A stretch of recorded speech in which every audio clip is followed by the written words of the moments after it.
ईश्वर से हर व्यक्ति कोई ना कोई रिश्ता रखता है, लेकिन जिस रिश्ते की आज मैं बात कर रहा हूं, ऐसा रिश्ता शायद ही किसी ने रखा हो। जो प्रसंग मैं आपको सुनाने जा रहा हूं, यह बड़ा अद्भुत है, और सुनिएगा कि ईश्वर ने यह रिश्ता निभाया कैसे। हरे कृष्ण दोस्तों, मैं हूं अनुज शर्मा। वृंदावन से थोड़ा सा दूर एक झील है, मानसरोवर झील, पूर्व दिशा में। उससे 2 कोस दूर एक गांव है, माट गांव। माट गांव में एक बच्ची रहती थी, लक्ष्मी। उसकी मां बहुत कम उम्र में वैकुंठवास हो गई थी, तो पिता ने दूसरी शादी कर दी।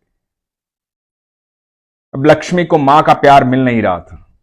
मां सौतेली थी और पिता दूसरी मां के साथ इतना मग्न था, उसे बेटी का ध्यान ही नहीं रहता था। तो एक किस्म से लक्ष्मी अनाथ हो गई। ठाकुर जी की अनन्य भक्त थी। लक्ष्मी जब छोटी थी तो उसने अपनी मां को भगवान की आराधना करते हुए देखा था। मां भी ठाकुर जी की अनन्य भक्त थी, इसलिए लक्ष्मी के अंदर वो संस्कार आए। ठाकुर जी को बेहद प्यार करती थी। देखती थी कि सब लोग वृंदावन जाते हैं। जब भी कोई तीज त्योहार आता है, सब वृंदावन जाते हैं। कभी एकादशी, कभी पूर्णिमा, कभी अमावस्या, सब लोग वृंदावन जाते हैं। इसकी जो नई मां थी, वो और इसके पिता भी वृंदावन जाते थे, लेकिन लक्ष्मी को कोई साथ लेकर नहीं जाता था। मन में बड़ा इसको लगता था कि मैं कब वृंदावन जाऊंगी, मुझे कब ठाकुर जी बुलाएंगे। कभी कभी वहां सत्संग होते थे, उस सत्संग में, कीर्तन में अपने मां बाप से पूछकर चली जाती थी, वो भेज देते थे। सत्संग सुनती, भगवान के किस्से सुनती, भगवान के प्रसंग सुनती, उनकी लीलाएं सुनती। मन बड़ा गदगद होता था। मन में एक ही आस थी, मैं कब बाके बिहारी से मिलूंगी, कब मैं ठाकुर से मिलूंगी।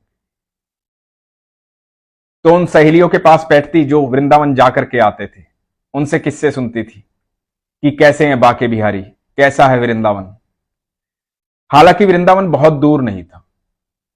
ऐसा होता है, बहुत सारे लोग ऐसे हैं जो वहां पास रहते हुए भी ठाकुर के पास नहीं गए होंगे, क्योंकि यह भाग्य की बात है, सौभाग्य की बात है। और जिस समय की यह कथा है, जिस समय का यह प्रसंग है, उस समय लड़कियों पर, महिलाओं पर हमारे समाज के अंदर थोड़े प्रतिबंध भी ज्यादा होते थे।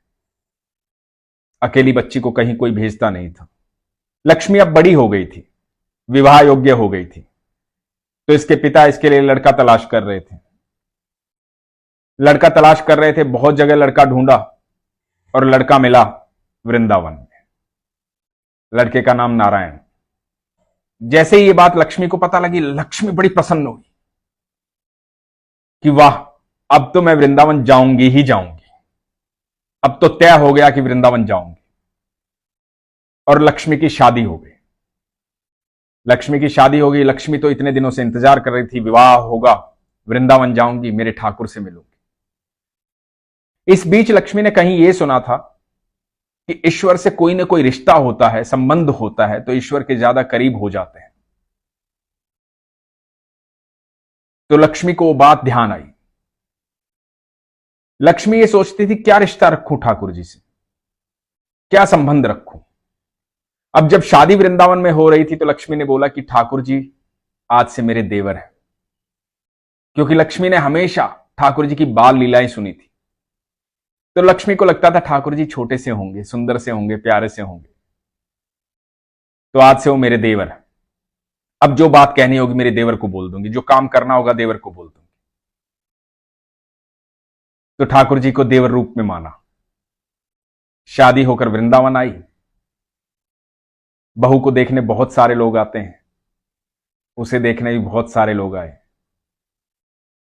1 या 2 दिन बाद वापस अपने घर जाना होता है। वापस अपने घर चली गई। इनके गांव से और वृंदावन के बीच में ये मानसरोवर झील पड़ती थी, जहां राधा रानी का मंदिर है। लोग वहां स्नान करते थे, आज भी लोग स्नान करते हैं वहां पर। जब लक्ष्मी अपने घर चली गई थी, तो पति वापस लेने गए। यही रिवाज है, पति लेने गए, लेकर वापस आ रहे थे, तो रास्ते में आई मानसरोवर झील।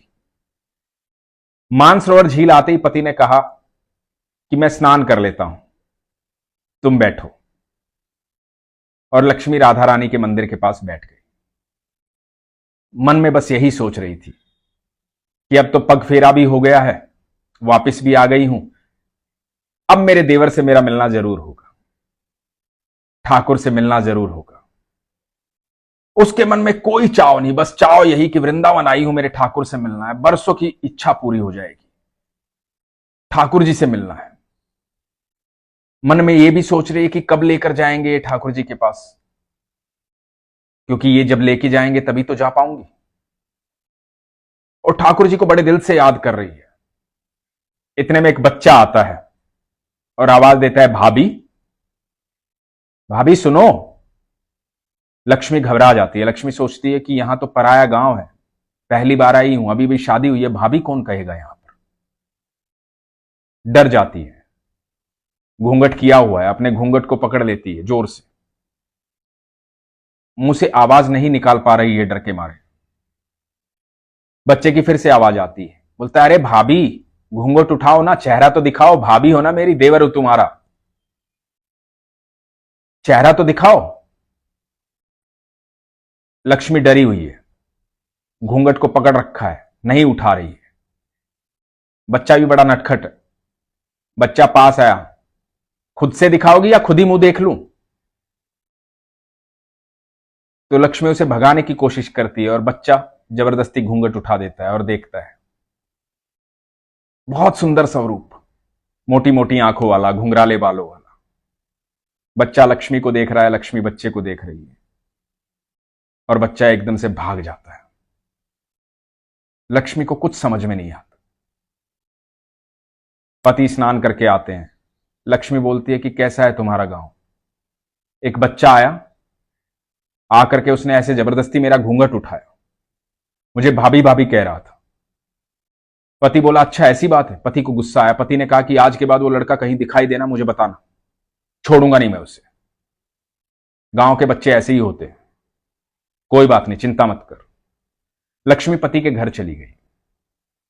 पति पत्नी जब घर पहुंचे, अगले दिन की सुबह हुई तो लक्ष्मी की सास ने अपने बेटे से कहा कि बेटा, अब शादी हो गई है, बहू घर आ गई है, तो बाके बिहारी के दर्शन तो कराओ, ठाकुर जी से तो मिलाओ, बहू को लेकर के जाओ। लक्ष्मी ने बड़ा सा घूंघट निकाला हुआ है, पति के साथ ठाकुर जी के मंदिर जाती है। मन ही मन बहुत खुश है, अपनी खुशी किसी को नहीं बता रही है, मन ही मन बहुत खुश है।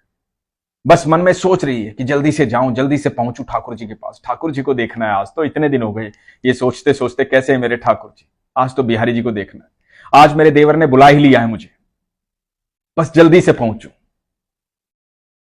घूंघट में है, कुंज की गलियों से होती हुई बिहारी जी के मंदिर पहुंचती है। मन ही मन बहुत सारी कल्पनाएं हैं, आनंद में है, खुश है, एकदम प्रसन्न है, बरसों की इच्छा पूरी होने वाली है।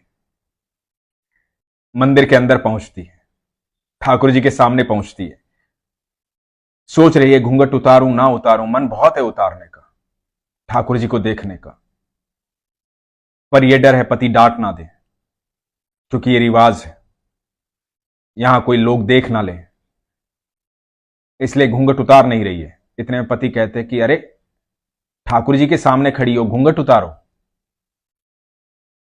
ठाकुर जी को देखो अपनी आंखों से, और ठाकुर जी भी तो तुम्हें देखेंगे। और लक्ष्मी घूंघट उठाती है, जैसे ही बाके बिहारी को देखती है स्तब्ध हो जाती है, देखती रह जाती है। उसे बाके बिहारी का विग्रह नहीं दिखाई दे रहा, उसे वो बच्चा दिखाई दे रहा है जिसने आके कहा था, अरे घूंघट तो उठाओ भाभी, मुझे देखना है तुम्हें। वो बच्चे को देखती है और जोर से चिल्ला पड़ती है, देखो मैंने तुम्हें कहा था ना, एक लड़का आया था, यही है वो लड़का, ये देखो ये देखो, ये सामने खड़ा हुआ, यही वो लड़का है, इसने मेरा घूंघट उठाया था। और मंदिर के आसपास के लोग भी देखने लग जाते हैं। वो बिहारी जी की तरफ उंगली करके कह रही है, यही है वो लड़का, पहली बार बिहारी जी के मंदिर आई है। पति बोलता है कि ठाकुर जी तुमसे मिलने आए थे, जब मैं स्नान कर रहा था ठाकुर जी तुमसे मिलने आए थे।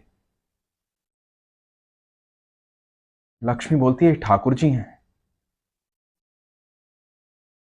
और लक्ष्मी भाव विभोर हो जाती है, सबकी आंखों से अश्रु बह रहे हैं। मेरा देवर मुझसे मिलने आया था, मैंने कहा था मुझसे मिलने आना, मुझसे वहीं पर मिलने आया था। मैं याद कर रही थी मेरे देवर को कि कब मिलूंगी कब मिलूंगी, ये तो मुझसे पहले मेरे पास पहुंच गया। ऐसे हैं ठाकुर जी, ऐसे हैं कन्हैया। मैं सच कहता हूं, विश्वास रखो बस, वो आपके आसपास हैं, आपकी एक आवाज पर आपके पास आएंगे, क्योंकि आपके पिता हैं।